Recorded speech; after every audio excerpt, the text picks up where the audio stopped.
No dia mais esperado da minha vida, eu descobri o pior segredo que alguém poderia esconder.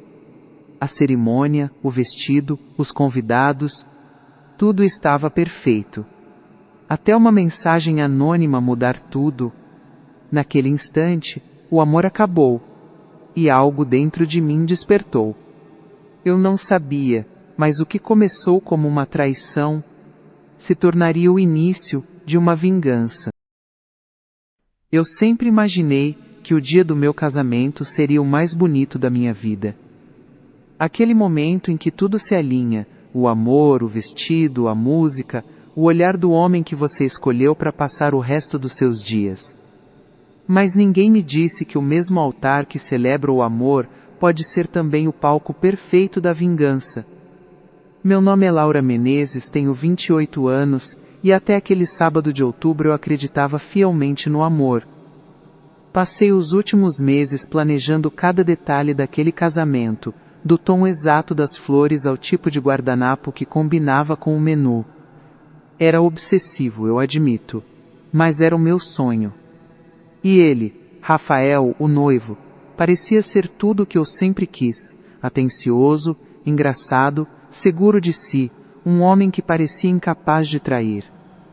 Na véspera do casamento, eu estava nervosa, exausta e ao mesmo tempo tomada por uma alegria infantil.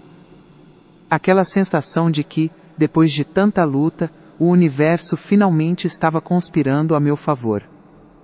Mal sabia eu que o mesmo universo estava prestes a me dar a lição mais cruel da minha vida. Tudo começou com uma simples mensagem. Você está sendo convidado a fazer parte do canal. Mande uma história, mande um relato, deixe um comentário. Dê sugestões para novas histórias, ou simplesmente deixe um joinha. Na manhã do casamento, acordei com o som abafado de vozes na cozinha da pousada. Minha mãe conversava com a equipe de decoração, e o cheiro de flores brancas e café fresco se misturava no ar. O sol entrava suave pelas cortinas e por um momento eu senti paz. Olhei para o vestido pendurado, impecável como se estivesse me esperando. Era o vestido dos meus sonhos, delicado, leve e com um toque de renda antiga que me fazia lembrar da minha avó.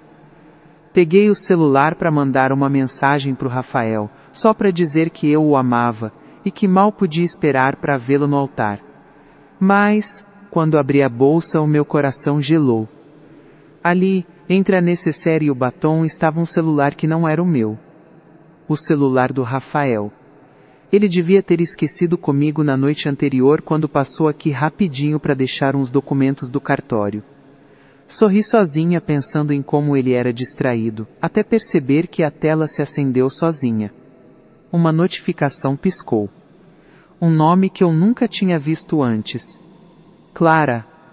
A mensagem dizia: Você tem certeza de que ela não vai desconfiar hoje? Eu ainda estou tremendo depois de ontem.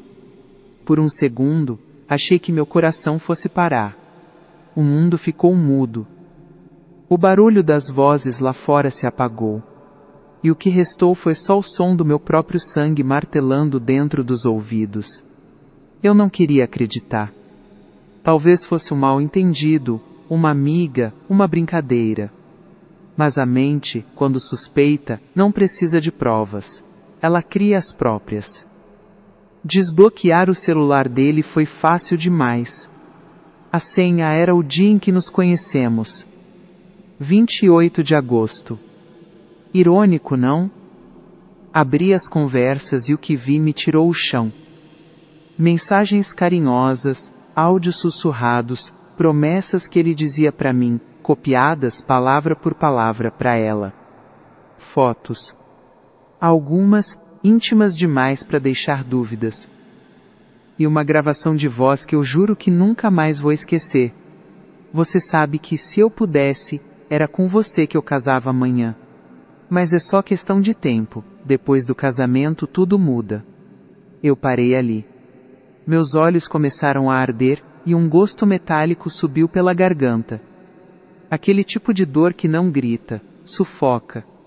Naquele momento eu podia ter gritado, destruído tudo, ligado para ele, cancelado o casamento. Mas não fiz nada disso. Fiquei parada, olhando para o espelho com o celular na mão. E, pela primeira vez, vi meu próprio reflexo de um jeito diferente. A mulher que me olhava de volta não parecia fraca, nem traída. Parecia calma demais. Assustadoramente calma. Foi quando uma ideia nasceu. Uma ideia sombria, fria e perfeita.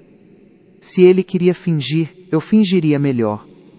Eu subiria naquele altar, olharia nos olhos dele, e o faria desejar nunca ter me enganado. Passei o resto da manhã sorrindo, ensaiando respostas gentis para todo mundo. Ninguém desconfiou de nada.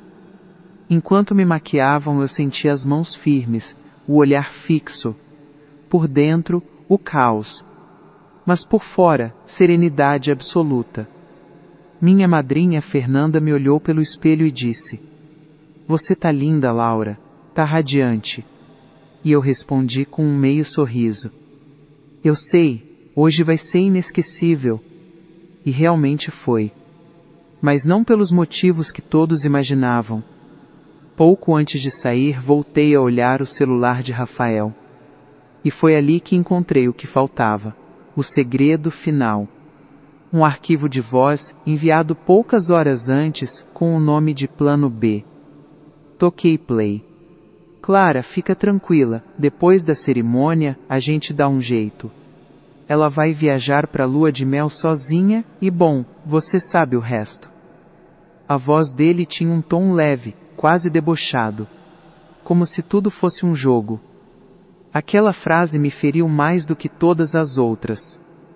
Mas também me deu a força que faltava. Fechei o celular, respirei fundo e murmurei para mim mesma: "Então tá, a festa vai acontecer, mas não como ele imagina." E saí dali, pronta para viver o meu papel. O carro que me levava até a igreja parecia deslizar no ar. A música no rádio, o som distante das ruas, tudo soava distante, abafado, como se eu estivesse presa dentro de um sonho bonito demais para ser real. Talvez porque de fato não era mais. Eu olhava pela janela e via as pessoas apontando, sorrindo, algumas acenando, achando que viam uma noiva apaixonada. Mas, dentro de mim, o amor já tinha morrido. O que pulsava agora era frieza. Pura, calculada, quase serena. O motorista me perguntou se estava nervosa. Eu respondi com um sorriso leve. "Um pouco. Mas acho que todo mundo fica assim antes de uma grande mudança, né?" Ele riu, sem entender o peso da minha frase. E, em silêncio, continuamos o caminho. Quando cheguei à igreja, senti um arrepio percorrer o corpo. O corredor estava tomado por flores brancas e velas acesas. O perfume de jasmim misturado ao som suave do violino tornava tudo digno de um conto de fadas. Mas para mim aquilo era o palco do meu acerto de contas. A cerimonialista me esperava na porta, sorridente, apressada. "Tudo pronto, Laura. Está tudo perfeito." Eu assenti, ajeitando o véu, e respondi baixinho: "Perfeito, do jeito que eu queria." A marcha nupcial começou a tocar. As portas se abriram. E o mundo inteiro pareceu prender a respiração. O corredor era longo. Tão longo que dava tempo de pensar em tudo o que eu queria esquecer. A infância, os sonhos, os planos, as risadas, o primeiro beijo com ele. E o som daquela voz feminina, clara, ecoando dentro da minha cabeça como um veneno. Mas, mesmo com o coração em ruínas, eu caminhei com firmeza. Cada passo meu ecoava como um desafio. Cada olhar que eu recebia eu devolvia com a tranquilidade de quem sabe o que está prestes a fazer. Quando o vi lá no altar, de terno claro e sorriso confiante, senti um nó na garganta. Aquele mesmo sorriso que um dia me fez acreditar no amor. Mas agora só me lembrava de mentira. Ele chorava. De emoção. Eu também, mas por motivos bem diferentes. cheguei perto. Ele pegou minhas mãos e sussurrou: "Você está linda."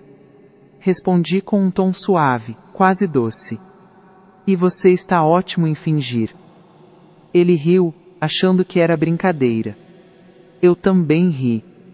E aquele foi o último momento em que compartilhei um sorriso com ele. A cerimônia seguiu, impecável. Palavras bonitas, convidados encantados, flashes, lágrimas de mães emocionadas. Tudo acontecendo como eu planejei. Mas dentro da minha cabeça, havia um segundo roteiro, o meu. Eu sabia o que estava prestes a fazer. Sabia o impacto. Sabia que nada seria igual depois. O padre nos olhou e perguntou com voz firme: "Laura Menezes, aceita Rafael Duarte como seu legítimo esposo para amá-lo e respeitá-lo em todos os dias de sua vida?" O salão ficou em silêncio. Eu olhei para Rafael. Ele me encarava com expectativa sem imaginar o que estava por vir. Respirei fundo. E sorri. Mas antes de responder, virei o rosto em direção à plateia. Antes de responder, comecei, com voz calma: "Eu gostaria de dizer algumas palavras." O padre hesitou, mas assentiu. Os convidados sorriram, achando que era um discurso romântico. E Rafael segurou minha mão, com aquele olhar de noivo apaixonado que agora me causava náusea. Peguei o microfone das mãos da cerimonialista. A voz saiu tranquila, controlada, mas havia algo nela que fez todos se calarem. Hoje é um dia importante. Um dia que deveria celebrar o amor, a confiança e o respeito. Fiz uma pausa. Mas às vezes, a vida decide nos mostrar a verdade do jeito mais cruel possível. O murmúrio começou. Vi olhares se cruzando, pessoas se ajeitando nos bancos. Rafael me olhava confuso, forçando um sorriso nervoso. Continuei. Dizem que o amor verdadeiro perdoa tudo, mas há coisas que não pedem perdão, pedem justiça. A cerimonialista fez um sinal discreto, tentando me interromper, mas eu apenas levantei a mão. Está tudo bem, eu só quero que todos saibam quem é o homem que estou prestes a me casar. Rafael tentou rir. Amor, o que é isso? Que brincadeira é essa? Eu me virei para ele, ainda sorrindo. E com a mesma calma com que se tira um véu, tirei o celular da bolsa e o ergui diante da multidão. Reconhece isso, Rafael? Como assim? Ele balbuciou, já empalidecendo. Seu celular, esqueceu comigo ontem. Silêncio absoluto. As pessoas começaram a trocar olhares, inquietas. Toquei na tela. E o som ecoou pelos alto-falantes da igreja, o microfone ainda ligado. A voz dele. Gravada. Inconfundível. Clara, fica tranquila, depois da cerimônia, a gente dá um jeito. Ela vai viajar para a lua de mel sozinha e, bom, você sabe o resto. A reação foi imediata. Um coro de exclamações, murmúrios e um "meu Deus" abafado vindo de algum canto. A mãe dele tapou a boca, o padrinho olhou para o chão. E Rafael ficou imóvel, branco, sem voz. Eu então devolvi o microfone e disse apenas: "Eu, Laura Menezes, não aceito esse homem como meu esposo. E nem como ser humano digno de confiança." Larguei o buquê no chão, o som seco ecoou no mármore. E saí andando pelo corredor enquanto todos me olhavam, uns chocados, outros admirados.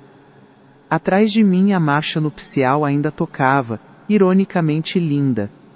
Mas agora, cada nota soava como a trilha da minha libertação. O som do meu próprio salto ecoava no corredor da igreja enquanto eu caminhava em direção à porta principal. Atrás de mim, vozes se misturavam, gritos, murmúrios, sussurros incrédulos. Podia ouvir a mãe do Rafael soluçando, o padre tentando acalmar os convidados e ele, me chamando. "Laura, espera! Laura, por favor!" Mas eu não esperei.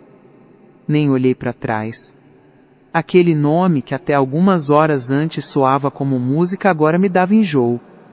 E o mais estranho é que, no meio de toda aquela confusão, eu senti uma calma profunda. Uma serenidade que beirava o prazer.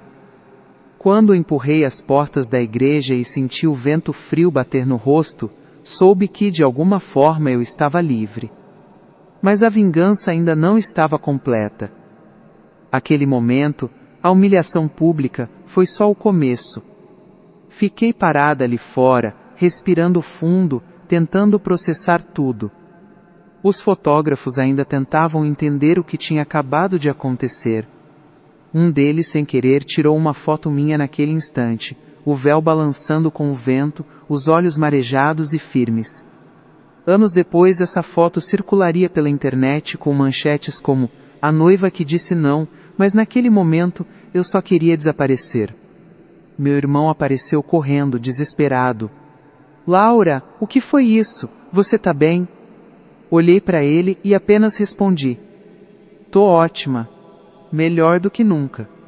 E entrei no carro de novo, com o mesmo motorista de antes, que me olhava agora com o espanto de quem testemunhou algo histórico.